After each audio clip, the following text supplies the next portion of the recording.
So I had to get to a point, even though I'm a minister and I'm a technologist, but I had to understand, let's take a look. We are as a culture needing, even now more than ever, these safe spaces. So how do we help that translate when it comes to digital and even the metaverse realm? So there's a lot of history behind really the Black church and our role.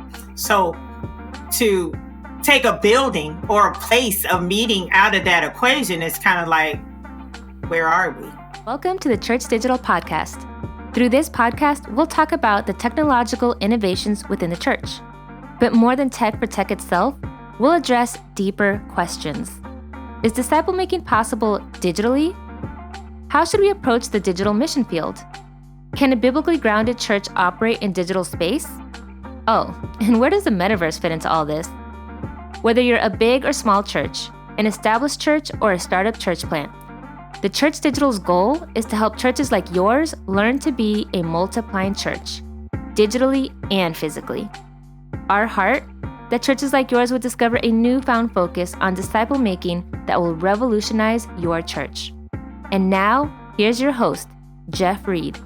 All right, hey everybody, welcome to the Church.digital podcast. We've got episode 225 here, and this is actually going to be one of the first shows in a series that we're going to be doing off and on throughout the summer here. So often I have conversations where we're looking at different contextualizations, different churches that are operating in different ways, thinking outside of the box, whether that's through a fresh expressions, doing like a digital expression of church or a video game or a metaverse church, or even that's one of the things that I loved working with Stadia is we really started to explore the idea of how different races and different cultures are connecting it into church. And honestly, I just discovered in my own life that it was not a single way to do church, but that there was freedom in a lot of these contextualizations to do something different, to reach a different type of person. And so this summer, that really challenged me to maybe explore some different ways of how we're doing church digitally. And today's conversation is actually going to be it's the first conversation we're publishing, but one of the first conversations we're having on this as we're exploring the African American church and maybe some nuances of how an African American church should operate digitally, maybe how it can connect better. Now, listen, up front, I want to say something, and I want to call the purple elephant out of the room. I am a white man. I'm bald with a goatee. I am like the typical looking pastor, American white pastor. That's pretty much like who I am. But I've learned by doing digital metaverse ministry, it's better to ask questions than make statements. It's better to position yourself as a learner. And if you've ever listened to anything with these podcasts, you've known that it's far more often I'm asking questions and learning from the guest than I am trying to tell the guest what to think, because I don't know the answer to these questions. And even in the conversation of today, what would an African American church look like digitally? What are some of the challenges? What are the opportunities? What can we do? I don't have the perspective because I've typically been involved in non-African American, mostly white, but still multicultural churches. And so I want to learn from this conversation. I'm welcoming you to learn with me as well as I'm bringing into the guest here, LMichelle Salvant. LMichelle, how are you doing today? Jeff, I love your intro. I am doing completely fantastic. Just glad to be here, enjoying the summer weather here in Florida. So as always. So yeah, I'm down here in Miami. As a matter of fact, last week I was vacationing in the Keys. And so it was like, 95 with like 130% humidity. It was just brutal. Now you're up Tallahassee. Am I right? Yeah, we're in North Florida. So yeah, a little bit closer to Georgia. Still sunshine state, still hot. But I love the summers. I prefer the sun over anything else. So yeah, okay. we can agree to disagree on that point. I went out of There we go. We might as well let's get it started. yeah, let's just roll into it and move on. But and truly, I do mean this. Like I'm coming into this conversation a learner here, and so I want to put the disclaimer on. As I may say the wrong thing, I may use the wrong term. I mean no offense by anything here. As much as us trying to, with the Church Digital, try to draw attention to some of these nuances and how, if we're going to be effective in reaching different types of people, how we, the church here in America, need to think different and how we can learn. We've got a conversation coming up with a Hispanic church here in actually Miami that's got global reach. We're talking with people from the German church and from African churches and Philippines. Philippines is actually the second largest country that is tracking with the Church Digital and Digital Church Network, which is weird to me, more than Canada. But for some reason, we've got a rather large Filipino crowd. And so this is a great learning opportunity. LMichelle, thank you for jumping in right here. We didn't say it. Let's just intro it. LMichelle, you run your own production company, LMichelle Media. Why don't you just start kicking off here? Tell us a little bit about that. Well, LMichelle Media, guess we're about 14 years old now. We are basically an emerging media and technology company. We specialize mostly in consulting and training, work a lot in the education sector, but our base and what got us started even in this business itself was the church being a help to the very church that we're talking about now, the churches that we're talking about now. And so anything from web design, which was emerging at the time of in 2008 with kind of like the WordPress, your do-it-yourself web designs, through social to now into immersive and more of the metaverse. We're teaching, we're training on this, we're helping equip teams in this area. And then we also have a strong student base where we do these different learning experiences to help students be more positive in times like these and to move forward. We are media that moves you forward. And so that's kind of like the basis of what the company does. Yeah, LMichelle was one of the speakers at Leadership Network's Metaverse Church Summit, which was a couple weeks ago. We'll put a link in the show notes where you can grab that. She stole the show. With majority of it was virtual reality. She came in talking augmented reality and immersive journaling and all sorts of stuff. And I've said this publicly. I think I even said it within the summit. I've gone ahead and claimed it. For me, LMichelle is the most interesting person I've met in 2022. I don't care who else I meet for the rest of the year. If you really unpack who this woman is, it's incredible. And so I would love for you. We'll put some links in show notes. Really check in some of the stuff that she's working on, because she is one of the bleeding edges right now of what Christianity is going to look like as the metaverse continues to I guess reveal itself, unravel, unfold. I don't know what the term is here. So really good there. And the context of this conversation, we want to dig in.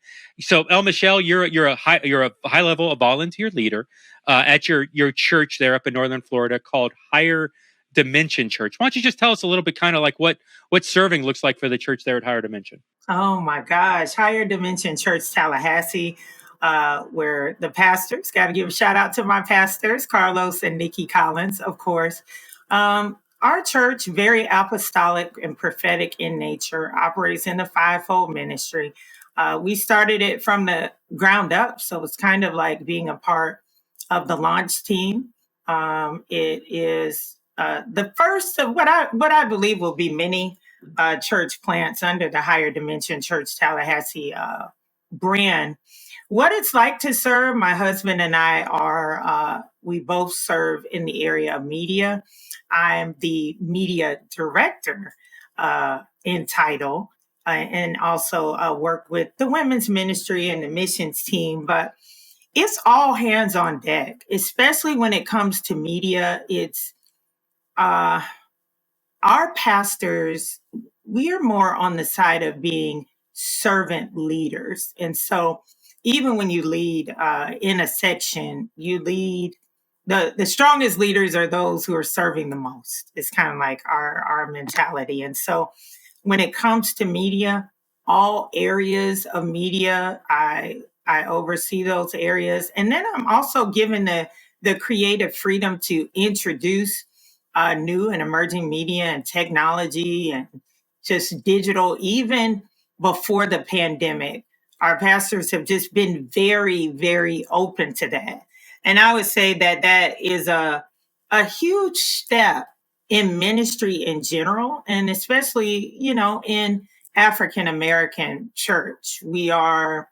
Uh, we are tech people by nature. You could look at numbers and the things we consume and who's on the networks. We're there as African Americans, but a lot of times on the creative end, there are, of course, it's a very huge underrepresentation of, the culture in these areas. So how does that translate? What does that mean as it comes down to the churches? Sometimes, due to us not being in these areas as a culture in the area of creating, consuming, yeah, we're there, but are we creating in those spaces? Sometimes in the church, there's maybe not the openness as much as you maybe see in other ministries to the new technology, just because there's not sometimes a face on it that looks like our face or an understanding of it. So sometimes, just in that sense, we can see a little bit of a digital divide. A lot of times it could be access to things like Wi-Fi and just different things that might hinder the effectiveness of digital, virtual, and even metaverse ministry. But I am blessed, to get to your original question, to serve with leaders who are very open to what we call ways to really connect. At one time, I had even proposed, I said, pastors, instead of being the media ministry, we should be the connect ministry. We are the people who are using all this technology and trying to find ways to connect the message with people no matter where they are. So that's just kind of like been our mindset, not to put any limitations on what we could do as it relates to media, because the ultimate goal is to make those connections. That's beautiful. So, very long answer to your question, but hopefully. No, that's great. So then I'm pulling from what you just said. The primary way that you're using digital is that first impressions, is that connect, utilizing it to the social media, digital presence, website, broadcasting of church service, using that to pull people into a physical building for discipleship and more connection. Right. Pull them in, and then also reinforce messaging. Because I think what the pandemic showed us, we were one of the, honestly, few churches in our area during the pandemic that decided to close, or to, let me not say close. I like the way our pastors, a husband and wife pastoral team, to expand. So to expand beyond the building and to pursue more of a virtual first approach during the pandemic. I would say about 6 months prior, we were just working very hard to make sure streaming online was effective. And this was before it was necessary, okay? Before it was, let me say, commonplace. It's always been necessary. But at the time before the pandemic, obviously, majority of our congregation was in person and not online. But my husband and I, and we know it was only God, just really in 6 months prior to the pandemic, just were working like trying this software, that software, how to stream better. Let's get these cameras. And the pastors were all in, not knowing where it was going to lead. So I say that to say this. We had the access and we were equipped when the pandemic hit to take a more virtual first approach, to be ready for what we call expansion of the church. Many were not. Many in the African American church were not, because again, most of the worshipers, or most of the members were in person. So there was, if you were streaming, it was just kind of like, yeah, okay, that's cool, but it wasn't just a priority. And so we made it a priority. So we were ready. And we had more than a handful of pastors who were calling us right after the pandemic hit, calling our pastors, how are y'all doing this? How are y'all doing that?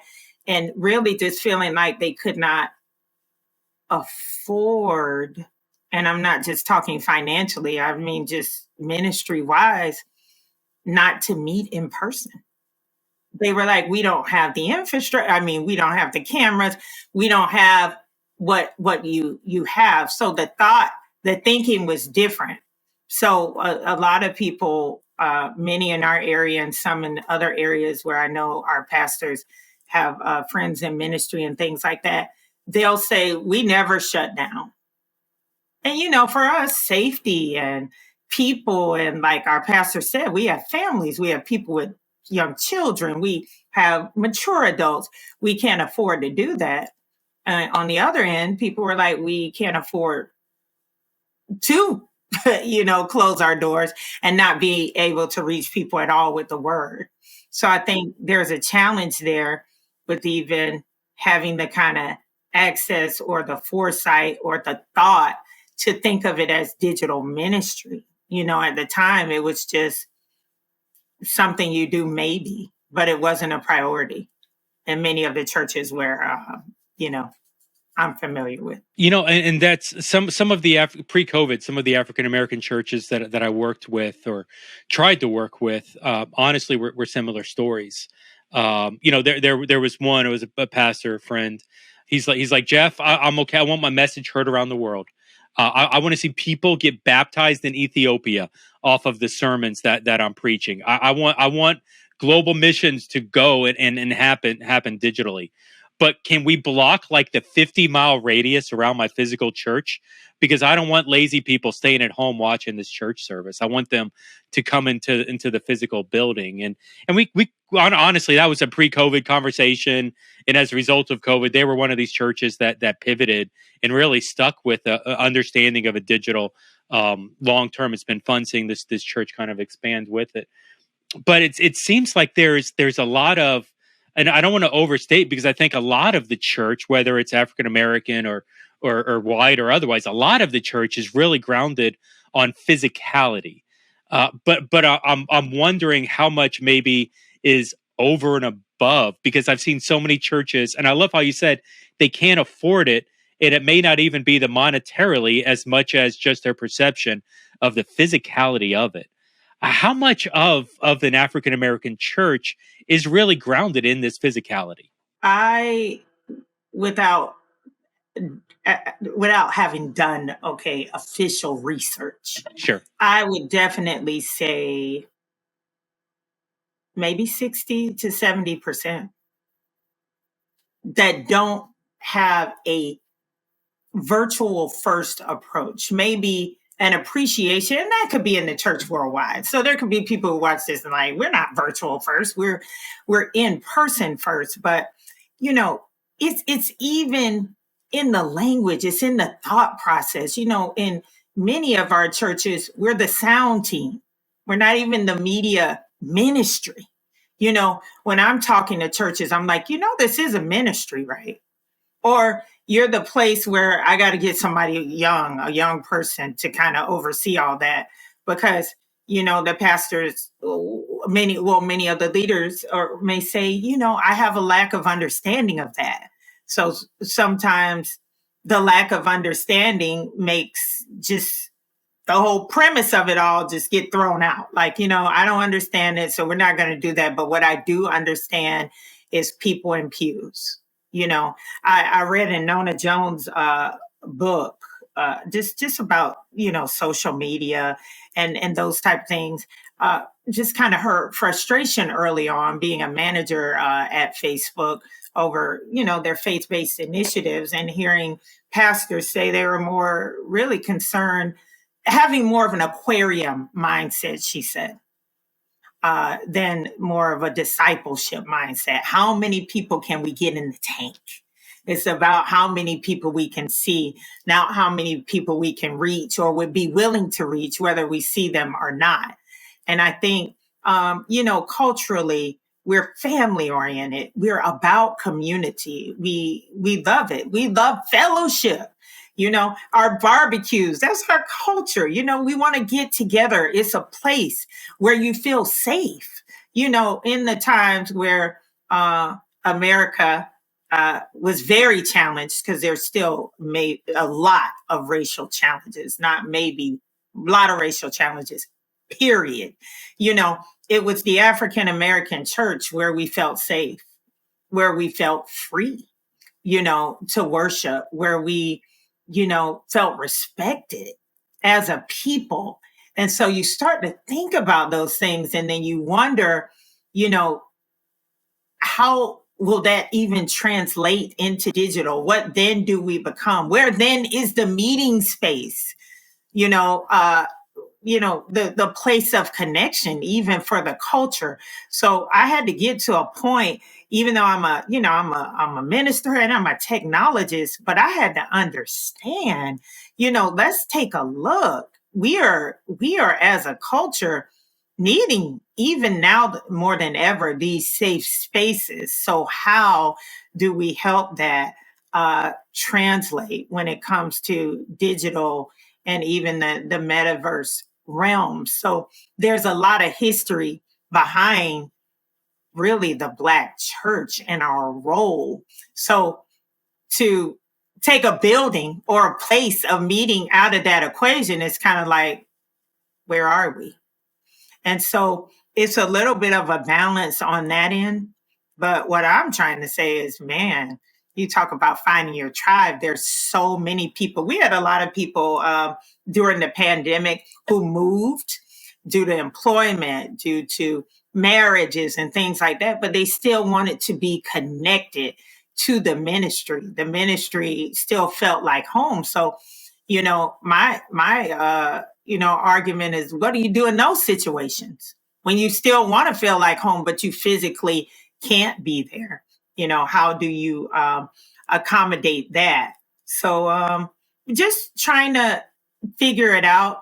For some, is it worth it to figure out? Do they have the time to figure out? Some will say, well, we don't have an L, or people, it's not positioned to be priority.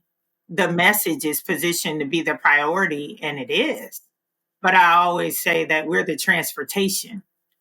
And so you got the message, but in one definition, media is known as, it's kind of like transportation. So you got to kind of have both to achieve the whole goal. So right now, I think as a church, especially with the different things that we see happening racially, we still want to be there. We still want to be the meeting place. But I think that we, as a culture, want to move a little bit further ahead into these realms. But you got a lot of things to consider. There are still, and I work in some of these areas that are really rural areas where there's lack of access even to, internet and Wi-Fi. Maybe you have hotspots and things like that, but will it hold up? Sometimes that lack of access, then you say, well, then how do you reach those people? Who might be a part of your congregation, or, some have older generations. What we saw early on was a lot of use of phone conferencing lines. A lot of people just, using phone conferencing. Zoom has been a winner. Zoom as a winner. Many people are learning really how to use Zoom, even if it's just to call in. And then we are seeing more and more people stream, use some of the streaming services. We're using like StreamYard. So we're streaming, across multiple social networks and things like that. But I still don't think we're maxing out on the use of tools like the church online tool through church, Life Church, that's free. Some of the tools that we could. But then the question is, who's on the other side? Would they really be on the other side, or would they just prefer to meet in person? Do you find that people are connecting digitally? Like, I mean, you've given a couple examples, like the person who moves away. You're also using digital as first impressions, trying to connect with a new person, trying to lead them into the building. Like in context of the streaming of the church service, do you think that is effective in connecting with someone that has distanced themselves or someone you've not met yet? Can you think of stories or examples where the stream of the service has been effective? Absolutely. In fact, it's been so effective. Our Bible study is now entirely online. So we still do, we are still in the hybrid service mode and probably looking to continue the course. I don't want to overspeak. My pastor see this and oh yeah, okay. Any more vision you have for us? But I do see that our Bible studies and even our Sunday services that are entirely virtual, the response is amazing. And people are connecting. People feel a sense of community. People are giving, which is another thing. It does take financial resources to run ministry. And that was another concern with many churches. If I don't see you, are you still going to give? We've been able to engage people in that way online. We have gained new people who come consistently, who live in distant areas outside of the area we live. They live in the area, but it's so far to commute that they just jump online. We even saw people were so used to us being online that when they would come into church, we still stream. You would find people sitting in the actual service commenting online to the point where our pastor said, are we going to have to just take phones? I mean, because if you're in here, can you be in the building? Because people were, just that used to and had gotten, really, really acclimated with our online presentation. But man, we had to work. And I will let you know that. I think on the one end, people don't get into it because they maybe don't understand it all. Well, I've heard the calls from pastors like, we check this equipment over and over again. And as soon as we go live, we hear the feedback on the mic. The camera doesn't look right. Like they want to do it, but it just won't come out the way they want it to. So they're like, look, just everybody just come into church. That's what we know how to do well. But we had to work. We had to get the lighting right. We had to work on our sound, buy different mics, upgrade the internet service, buy the software, whatever we had to do to make the online experience as good, if not even better, than what we do in person. On the flip side, our services in person have seemed smaller than what we're doing online. So when we have an in-person service, you either just have many of what used to be members just online, or many of the current members online, and just a very small group in person. So we're trying to navigate those challenges too. But in the early days, man, our pastors got a lot of pushback from inside and outside of the church about what we were doing. Because if there's one church in the area who's just like, yeah, we're not going back in the building yet, we're going to continue online, then others in the area are like looking at other churches like, well, why aren't you doing what they're doing? So you had pastors that kind of wanted to have discussions about that. And then you did have some members that said, I just can't get into online. I don't feel connected. I'll have to go to a church that's just primarily in person.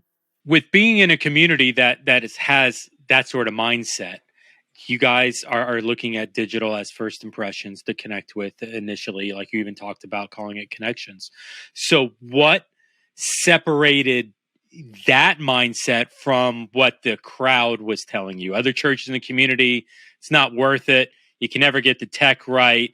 It's just not even worth the effort. Let's just come together physically. We want to hang out. We value community.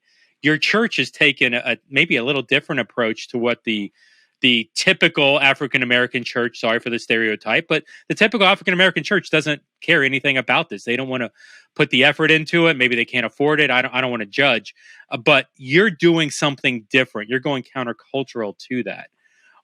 What is it within your church, within the leadership, within you, that's helping to lead the church down a different path than what everybody else is? Well, what I'll say during the pandemic and even what continues was safety. That was our pastor's primary concern.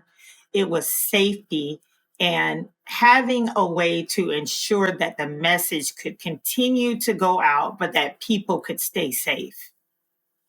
They did not want to go home and try to sleep at night, trying to bring everyone in the building for a message, and it wasn't safe. So that was just first and foremost. Secondly, it has always been about the word going forth. And we're not just saying that to sound like this is what you would say as a Christian church. It has always been about finding unique ways to have the word become a part of people's everyday life. So if that's on the social networks, if it's through creating a playlist on YouTube, wherever people are is where we want to be, has always been the mindset. For other churches, I'm not saying, because I started the conversation saying, as African Americans, we are, trendsetters in a lot of ways, or trend adopters. You put something out, we want it. Why not? We want to buy it. We want to try it. But it's the mindset sometimes of the Black church being so, so much about fellowship and that safe space. It's hard to see how that translates into digital. We are that safe space in a culture that can be, in a world that can be scary at times for our culture. We're a place that you can come and relax and feel free and things like that. So a lot of the times, even if it wasn't finance, it could have been access, just not having the technology in the area, or not having the willingness to see it as ministry and see it as the word going forth to continue to reinforce connection. For us, it was a no-brainer. We've always feel like the word we have needs to be shared, needs to be out there. It's going to help someone's life somewhere, whether we see them or not. We want to put it out there. So we're constantly trying to find ways to do that. I even have a branch of what I do through the company. It's called JC Publicity, Jesus Christ Publicity. Since 2005, it's always been about getting the word out and talking about what Jesus is doing now, and not letting location or, like you say, physicality stop that. So we've always had a forward mindset about that. So on the software side, I've been there, but even on the tech side, our pastor has a bit of a cabling and tech background. Just even in the church, there's always been technology. There's screens everywhere. Any way we can use technology to enhance the faith experience, that's just always been a part of our DNA. Like even now we have these bracelets through Link, because we realize sometimes we send out updates and, people don't get them or don't know how to get on the website or whatever. So we're like, why don't we give some bracelets that are powered with NFC chips so we could just connect with you that way? So we're always trying to strengthen the connection. I have never thought of using Link in that way. I got to tell you right now, that's a takeaway for me. That was really good. Yeah. We'll put a link in the show notes. Oh, totally. Oh, yeah. Because in all the bracelets, they update it once, and then you control the updates, and you just have your messages here. Why have a CD? Why have you just have everything that someone needs right on their arm. Well, tell me. I mean, because your heart is, and your church's heart, I'm hearing, is get the message out. I want to maybe dig in a little bit here on types of content. and realizing there's content that connects, but then there's content that leads to community, where you can engage around that content, and we want to see like that engagement happen. We want to see connecting into groups for deeper discipleship and things like that. We want to see. I mean, you said safe space. That's a great word. We want to create safe space digitally. Have you found that? Even though we want to create safe space digitally, even though people there's a bias towards not going towards safe space digitally, maybe.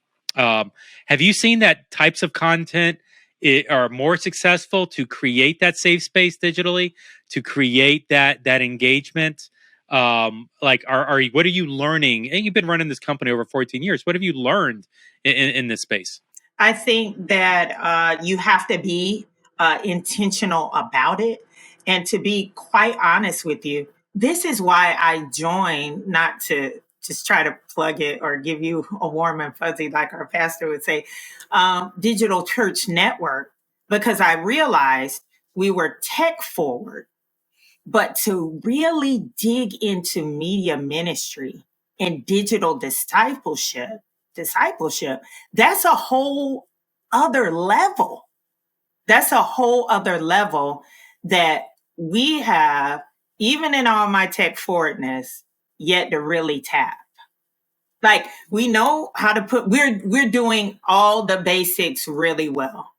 We'll put a flyer out. You're going to be notified. Like I said, we got the braces. We're going to update the website. We're going to stream. We're going to be on time. We're, going to take the pictures, let you know what happened. But as far as now, we're looking at things like using groups more to, even we call our members partners, to do our partner trainings, to use these kind of tools and these platforms to, like you said, create that community. We're bringing the people in. They're trusting us. We're a trusted voice, but empowering them in a way that you would have these sessions in person and things like that. It's still in development for us, because I think we are now finally making the shift into realizing this is a real ministry. Like I was talking to my husband about it. We don't have a digital pastor. Our pastor is the pastor, and a lot of, I don't know how many other African American churches have digital pastors or things like that, but I don't know any right off the top of my head, like personally, so we realize that we now we have all the tools down pat. We got it, and we're going to use it. We're not scared of them. We're moving ahead. But now we are currently looking to develop more content to reinforce our digital ministry mindset. Now our pastors are looking at the ads. I'm like, y'all know what? We need to do ads on Facebook. We should do these kind of things. So it may be going from a super high-tech discussion now to a very basic discussion, but I think that that's just a very true statement of where we are, because even with all our doing, we didn't quite grasp fully that this is a full-fledged ministry now. Let's build this community around these people who are coming online. And now we're starting to do that. I love that you said that. That's really, it's one of these tensions. I wrote an ebook a while back, What Happens When Church Online Grows Up. And what you're actually describing is this natural tension that happens as you start to do ministry in this space. And as you start to build community, it draws attention to, it's not just tech, there's discipleship, there's ministry opportunities that's happening here. And how do we let that grow on? How can we foster a safe space, an environment where that discipleship or multiplication can happen in digital space? Because otherwise, now you've taken people up to a point, but you don't have any infrastructure beyond that. Well, let me just ask, like in the physical space, LMichelle, like what does your church do beyond Sunday morning? You mentioned Bible studies earlier. It sounded like you're kind of separating Bible studies and churches. Like what outside of the Sunday morning service, what does discipleship actually look like at your physical church? And then the next question is, what would it look like to do that digitally? But first up front, what would it look like? What does it currently look like at your church? Currently, it looks like a lot of outreach and mentoring. We have a women's mentoring program called the Ruth Project that's been going on since 2014. And so that's just really empowering women and girls to lead by faith, step out into their purpose and produce things. 6 months mentoring program is kind of like the foundation of it. And you go through and at the end of it, you birth out something that you believe God has called you to do, whether it be a book or a movie or an album or whatever. And you do that using kind of like biblical and lifestyle principles. There's a similar mentoring initiative on the men's side of things called the Solomon Project. Otherwise, outside of those, there's outreaches. Like we've done outreaches at our prison ministry. Outreach is 7-8 years in, about as old as the ministry is itself, and doing ministry in the homeless community and things like that. But other than that, and maybe some special workshops and the partner orientation class, but that's kind of what that looks like. What would that look like digitally? Well, we have had some of the mentorship meetings online and developed more of a hybrid approach to that, but still trying to get our footing in feeling that stick like we would, like that sense of community and togetherness like we would when we're in person, and getting people to come and have that same intensity. People do seem to be a little bit more relaxed about that, but we're a work in progress in this area, and we're okay with that, because if we've been forward in everything else and we'll do it until we get it, we're going to be kind of like the same way in here. There's something to it that I do want to note, though, that caught the attention of some other ministries early on when we were doing our virtual services, and we continue to do that. One of the members of our hospitality team, one of the ushers, started literally transferring those skills from in person to online. So as people would show up, she would be in the chat like, well, hello, Jeff. We're so glad that you're here. Or if Jeff makes a comment, she's like, you're right on about that, Jeff. And, she since has moved on to another city, but can now continue to do that online. And other churches saw that and it was like, wow, we had never thought of that, kind of like virtual ushering. So that was one thing that really sticks out that we continue to do that has made people feel that sense of community and being noticed, but there's still a lot more. A lot of people, it's just about being noticed. Our pastors too are good about that. If you come in and you say hello and that comment goes up, they're like, hello, Jeff. We see you out there. Hope you and the family are doing great, or haven't ever met you, Jeff, but we're glad you stopped by. They're good at just trying to bring you in, but there's a lot more that we want to do to try to keep people in virtually as well, which is why I'm part of Digital Church Network, just trying to learn all I can about that to bring it back. Man, 2 plugs in one episode. This has been great. Thank you for that. I'll write you the check later. This has been gold. No, listen. I honestly envy you. A church that's has a solid foundation, that's trying to figure out how to wrestle with some of this stuff digitally. Looking at what do we need to reinvent? Where do we need to think differently? Where do we just need to port it over? Hey, that guest service is volunteer. Give them a keyboard. Let them do some typing. It's may not be as different as you think. The discipleship process, how you get somebody engaged within your church, how do you, your next steps or connection or whatever the phrasing is. Some of it's going to be the same. Some of it's going to be different. And you're right now at the cusp of this journey where you're trying to figure out how to make some of these adjustments, how to get started on this, or how to strengthen, maybe some of these opportunities that you're seeing. So your church is seeing this. What's the largest obstacle that's preventing other African American churches from seeing this? Forgive me, I may be asking you to speak to stereotypes and larger things, but the heart of this is like, is it financial? Is it lack of missions, understanding a bigger picture? Like, just what do you feel? I definitely think it is lack of understanding the bigger picture. The resources are there. The African American church, faithful, committed, loyal, going to do what they can to see the ministry move forward, building, putting the money into buildings and things like that, gonna do that, but not seeing the vision of why really pouring resources into the digital space, like how that's going to work. And then sometimes it's the manpower. I've worked with certain pastors who are like, okay, El, get you over here to train. We're going to get on this ship. We're going for it.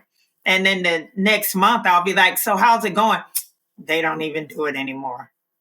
I don't, they were on the camera one week, El, and I don't know where they are now.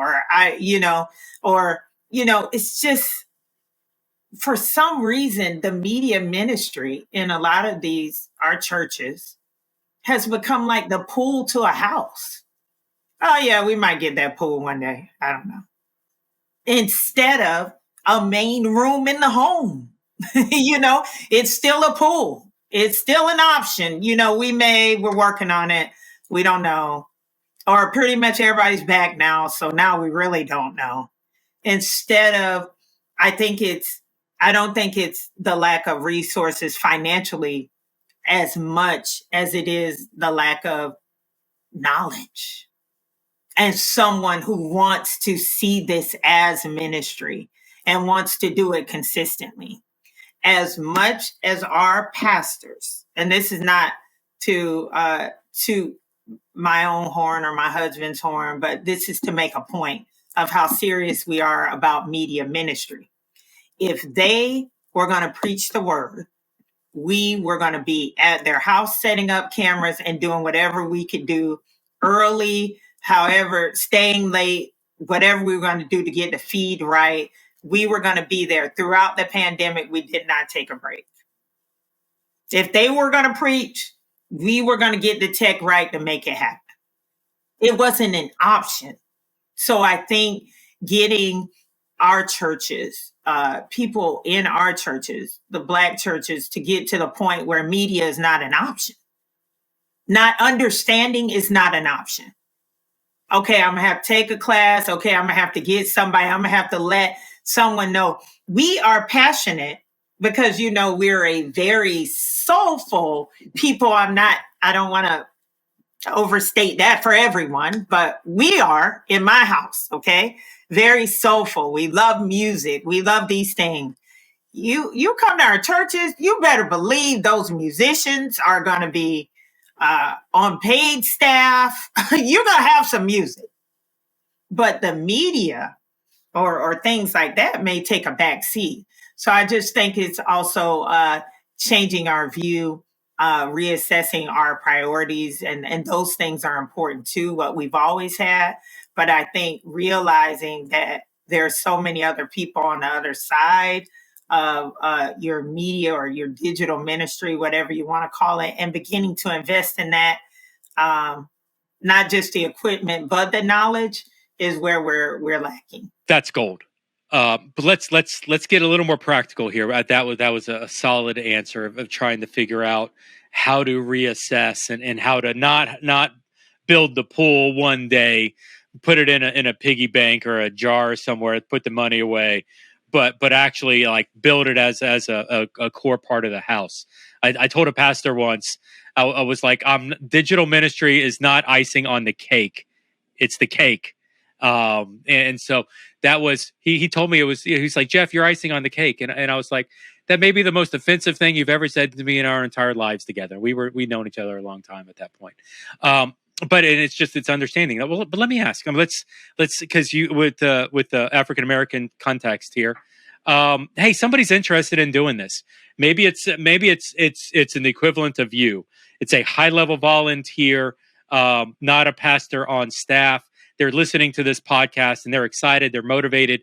They want to do something. They've got ideas. That you are speaking literally to the LMichelle version of another African American church. How do they get started? What advice can you give them? Well, the first thing is I would join a network of like-minded people. I think speaking to you wherever you are, you need consistent reinforcement yourself to keep that fire burning and to keep learning yourself. Just really immerse yourself in digital discipleship. Look at it like that.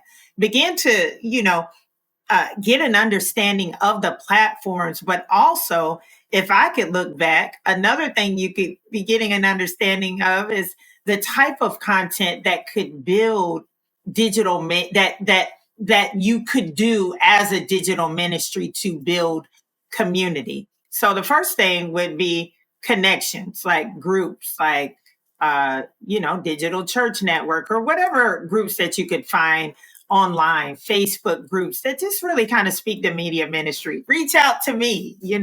I'll try to connect you in any way I can. The second thing that I'm really going to recommend, and this is key, it's simple, but it's key, is to have a meeting with your leadership, not under pressure, not right after they preach Sunday, because take it from me, many years in this, a lot of my no's came because I came at the wrong time. They're right off the pool. Pastor, what we really need to do, we really need to buy this. It's kind of like, can I just calm down for a minute? Let's talk about this another time. Don't let that lead to offense. Just set up a meeting at a time where you could have the attention of your leadership. And really, after you've done maybe a little more research or, listen to some talks, you could go on YouTube and listen to talks. You could subscribe to Barna, their full access plan online, and read reports and different things like this. But have a talk with your leadership about to gauge their feelings on digital ministry. That would be two, not in any particular order, but kind of in a little bit of order. Okay. And the third thing that I would recommend, be consistent. Don't put your hand to the plow, man, and then let it go. If this is what you say you're going to do, you know how important media ministry is? The Bible. Wasn't that the first printed book, Jeff? Back me up on this, right? The Gutenberg Press, first printed book, longest ever in circulation, is the Bible. That was technology. That was media. We did that. The message was there, but without the vehicle, no, you can't reach the people. So if you say you're going to do this, be consistent. That's what your pastors are looking for. And last but certainly not least, meet your ministry right where they are. You know who's in your church. So you might see, Higher Dimensions doing this, so you want to do this because we're doing it, but you don't know the reason why we're doing it like this. Know your membership and start with where they are. If it's just a conference call, hey, that's using technology. Let's max out. Let's be the goats of conference calls. Greatest of all time, man. You can't beat us on these calls. Then move on to Zoom. Be real. Have a sustainable plan, not just a flash in the pan. This is for real, man. This is not a game. This is media ministry. We're talking about reaching people with the word. Get connected yourself. Have a meeting with your leadership at the appropriate time. Don't delay, though. have the meeting, request the meeting, and continue to meet about that so you'll have the vision right that you're putting out there. You know what I mean? Be consistent and know those you labor among. Meet them where they are. Yeah, I wish somebody would have told me that advice right there, all four of those, like a decade ago. I cannot tell you how many awkward conversations I've had in a moment of frustration on a Sunday after church. When that pastor is like, I don't want to hear anything from you right now. I want to connect to people. I want to do other things. And so like for me, that was a huge lesson that honestly I learned somewhere around 2015, I think is when that finally sunk in. So that was really good. By the way, you mentioned Gutenberg. Did you know Gutenberg was actually considered a heretic, like for decades? People called Gutenberg basically a tool of Satan. After he was printing Bibles, because when he was printing Bibles, he basically made pastors, the scribes, the people who were writing these Bibles out by hand, he basically got them jobless. They were unemployed.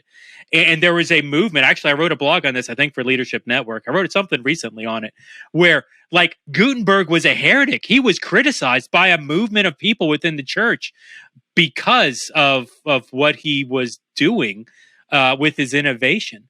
And so, like, for somebody who is, and I just would add to your glorious four there, LMichelle, for somebody who's thinking outside the box, tap this onto the network piece.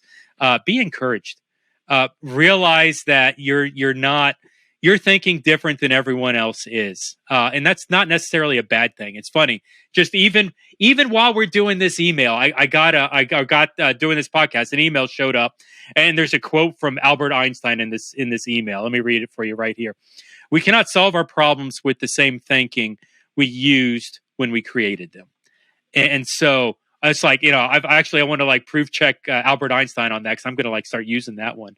But it's that different thinking of how we're doing ministry that's going to solve the problems of today. So if you're alone, get connected with other people who think like you for encouragement. You need that. But that does not mean you need to stop thinking different. It means that you need to start encouraging others to think like you. Start talking louder, just not on Sunday mornings after the service, because that's a horrible time for that conversation.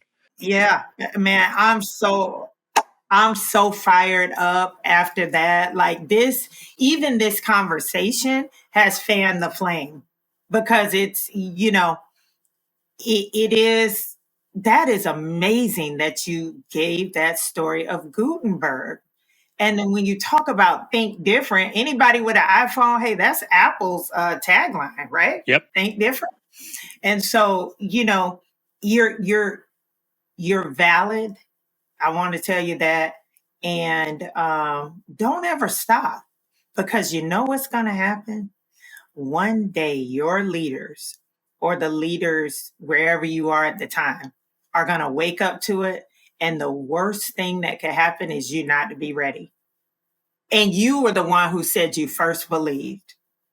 I found myself in that position a few times where the leadership has been like somewhere, and they'll say, our media person is here. She's been talking about the metaverse and all that. And just think, if you would have just relaxed your grip, you won't be ready. So you got to stay true to what you believe, because someday people are going to wake up and they're going to need it. Hopefully we won't have another pandemic. But thank God, me and my husband more than me at the time, would not come off getting the stream right. We built that art when there was no rain. And when it rained, everybody was like, oh my gosh. And even me, I was like, Chris, that's my husband. I was like, man, you really did it this time. Because we were positioned to win. We win people and to be there for people when they needed us most. And so I would just encourage anyone, I feel encouraged myself, just that we have to go harder and reach people right where they are. There are people in the hospital who really need us. These are basic things we know, but do we know them? We have one of our partners in the hospital right now in recovery just recently to something that was just, man, so out of left field. but it felt really good to know I'm gonna be able to take your bracelet, brother. So even when you can't think of what that website is because you're on pain medicine, it's just too much, or someone on the room doesn't know our church, what are you saying? You need to get on what? They don't understand. They just tap the bracelet and you're good to go. So we got to start thinking like that, how we can meet people where they are. Beautiful. Well, LMichelle, we're going to land the plane. This has been an incredible conversation. I've learned a lot, and hopefully so have the audience that's been listening. Thank you for representing African American churches. We're wrestling with how to help African American churches be more effective digitally. By the way, LMichelle, there's like dozens of different ways to connect with her. We're going to put all that information in the show notes. So feel free to slide over to that or check out theChurch.digital. And of course, she's very active in Digital Church Network, which she plugged at least 3 times, which may be the most it's ever been plugged by any guest ever. So once again, thank you for that. But that is very appreciated. She's definitely one to check out and reach out to. So be sure to grab some of that. But hey, we're going to land the plane. So for LMichelle with LMichelle Media and Higher Dimension Church, this is Jeff with the Church Digital Church Network, Leadership Network, and a whole bunch of other fun stuff. Thanks for jumping on the show here. We'll see you next time on the podcast. You all have a good day.